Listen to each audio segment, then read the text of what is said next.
This is Suzanne for Cat Scrappiness, and today we're going to make photo postcard cards, personalized cards for those family, friends, and loved ones that would love to get a card from you, but why not personalize it by sharing memories at the same time? Alrighty, let's get started. Okay, crafters, let me give you a little backstory of how I arrived at this idea for this card. In the past, friends send me those two-dimensional photo postcards during the holidays with pictures of their family, etc.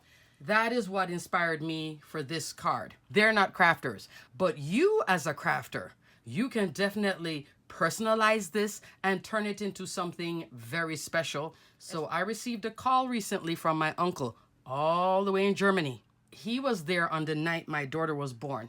He was visiting us in town, and she happened to be born around that time. So for him, this will mean much more to him than in the last video.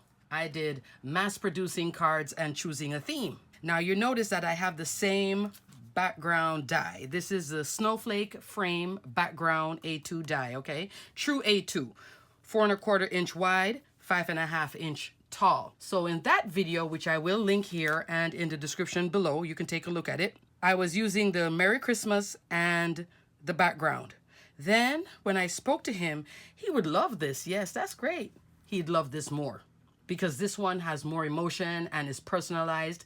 So this idea now, you can use it for everybody you want. You can use it for certain family members. You can, of course, change a picture to any style. Right here, this is the happiest place on earth, my daughter and I, and then I decorated around it. What we're going to do with this tutorial, I'm going to teach you how to make a top folding card. When the recipient receives this fabulous personalized photo card, they can stand it at their desk, on the nightstand, on the mantle, anywhere in the kitchen. There's just endless opportunities of where to post this. What you could do on the back of it, you could also put the year on it. This is something people will keep. And on the inside this time, I also stamped a sentiment. It's beginning to look a lot like Christmas. So we're going to use the same sentiment on the next card, okay? So this is that snowflake frame. Here I'm also using the snowflake trio dies, namely these two sizes. Now the beauty of this die, why the idea also came to me. This open area with the stitching, that's where the photograph fits. So this die not only lends itself for great card making in general, it also lends itself for personalization like this. You could use it for scrapbook layouts. You could have a bunch of 4x6 photographs and then put a few of these frames on your layout. That would be gorgeous with pictures in them or a die cut piece with sentiments in there. This is also a great die for mini album makers as well. I told you guys I love this one.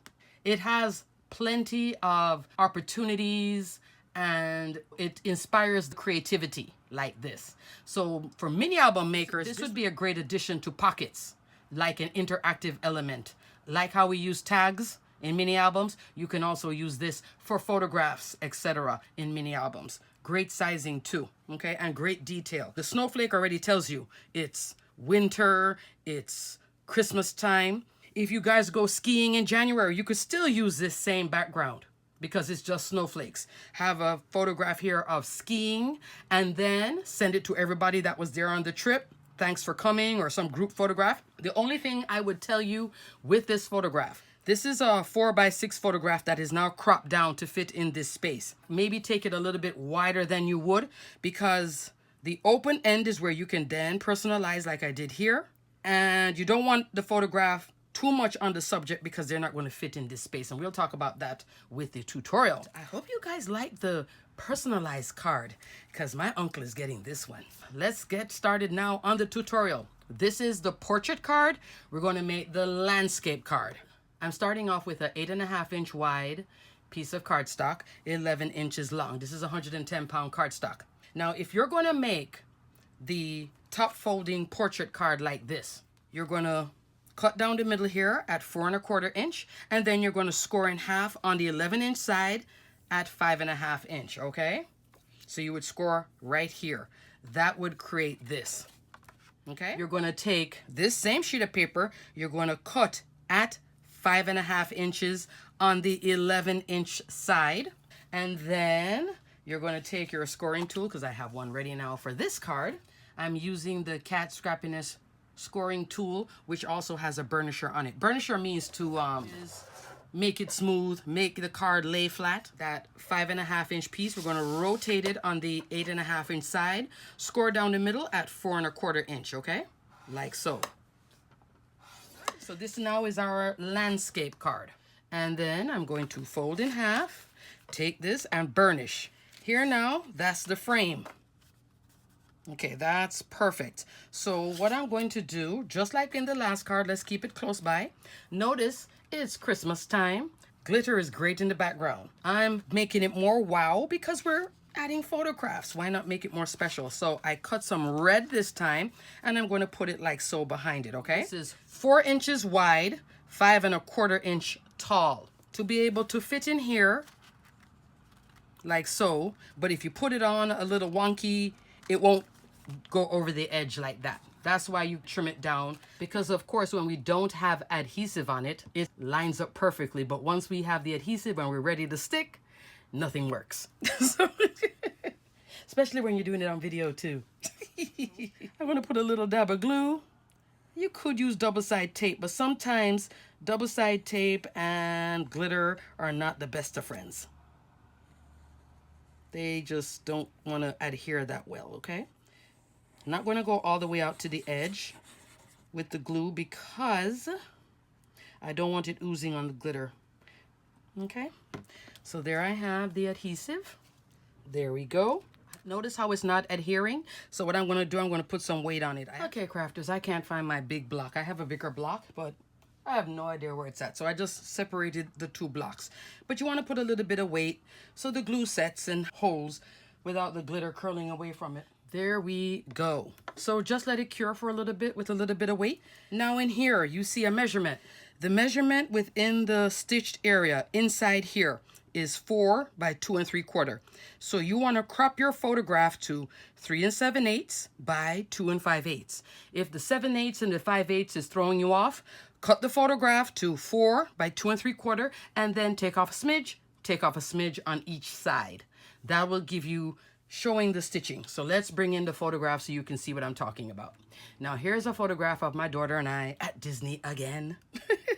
This time, unlike the other photograph, which here you see the castle, open sky, so I put the snowflakes there. This time it's over to one side, but we're going to put a sentiment here to fill up this gap. We're actually sitting in a sleigh. That was during Christmas, but you know, Florida Christmas, no jacket.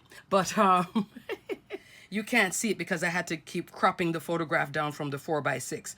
But notice how when I put my fingers here, you see how you can still see the stitch line? That's what you're looking for.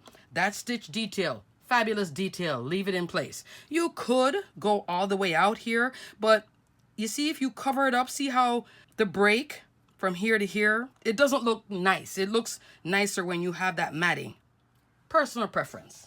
So now with this one, I'm not going to put glue on the back. I'm actually going to put double-sided tape. Glue is going to do a little warpy, weird stuff, okay? Double-sided tape, make it more smooth.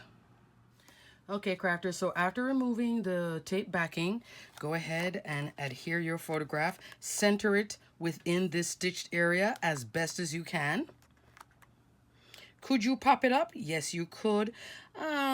Generally, there's no real reason to. This is going to be essentially a flat card, so the cost to mail it is not going to be crazy. Now, if you want to run your Teflon bone folder across this to adhere it, flip it over.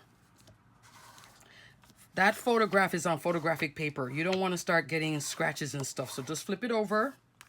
There we go, okay? I have a little piece of glitter. Now, let's adhere this to the card base before I go further. I'm going to go double-sided tape. I don't want to use glue. Sometimes with the glue, it starts to curl the paper. Yeah, it's personal preference. If you want to use glue, you can glue it. I like to do double-sided tape, okay? And crafters, if you are giving this as a keepsake, I would suggest using double-sided tape, not your ATG tape, meaning your tape runner or your tape gun. Use something that has a little bit more stick. You don't have to go red line tape, but you want that couple years from now, they can still have this project and it's not falling apart. Project. the card becomes a project. But they'll still have the card. Okay, now check your orientation. The card is, notice it's a top folding A2 card. So we don't want to do this. We don't want to go upside down. We want to check the orientation. Good habit. There we go. If you want to do any burnishing, meaning ensuring a good stick, take your Teflon bone folder on the inside. Again, notice how I'm not really trying to touch that photograph. Keep it as pristine as possible. Cute. So here we did blue because the castle has a kind of a bluish color. Here I just wanted to do a different color, so I came in with the red, and the blue wouldn't have worked over here anyway. I did cut out Kat's joy word with shadow dye in green, so I'm doing a red and green traditional colors. Put a little silver glitter here for the word. I am also bringing in a snowflake, that medium snowflake from the snowflake trio, and popping it in like so. Notice how I just took up all that empty space. But the empty space is good because as a crafter, it gives us room to play. If you don't want to play, then you would have the photograph as much of the people in the photograph taking up most of the real estate. If I'm going to give this as a gift and everybody knows that I'm a crafter, then I need to go that little extra. But that's me. You don't have to do that.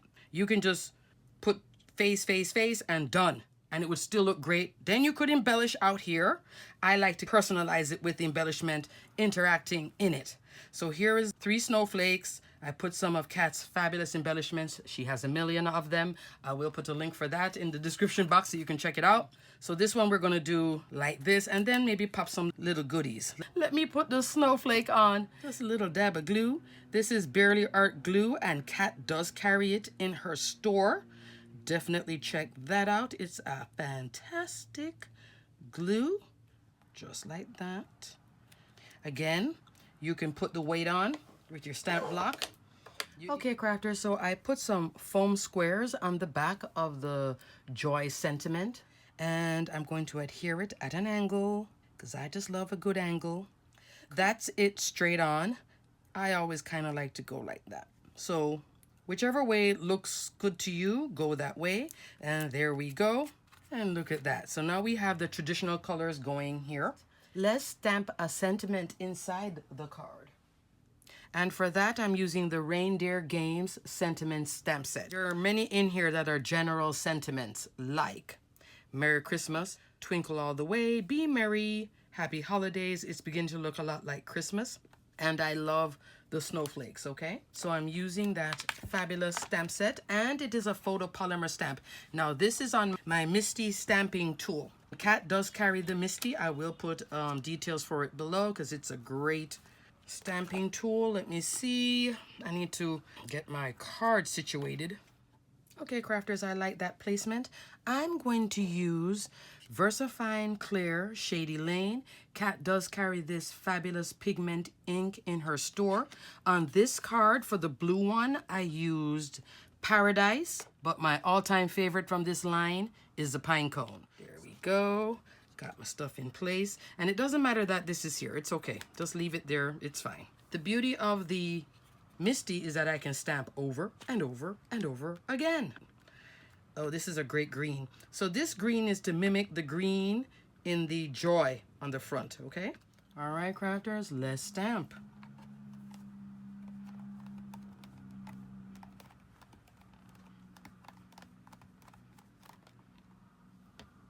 That looks good to me. Because this is pigment ink, I could use clear embossing powder and then make it shiny, but in this instance, I'm gonna just leave it to air dry. The color is rich.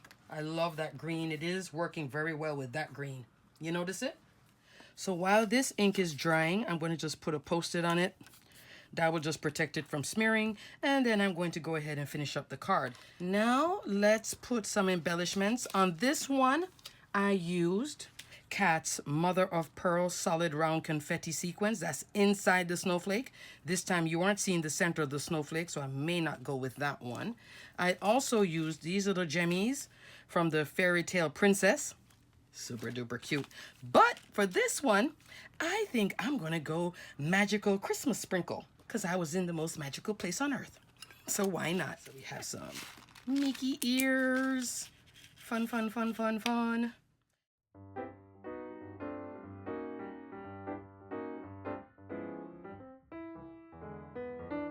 And that's it. You can use these clay sprinkles for your shakers, but you can also just use them as embellishments. So cute.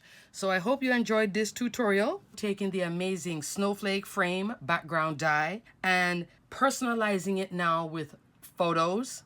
And it still is working so well. And it doesn't take a lot to make these cards, not a lot of time, because this is definitely a keepsake piece. Alrighty, crafters, everything will be detailed below. Thanks so much for watching. Until the next video, bye.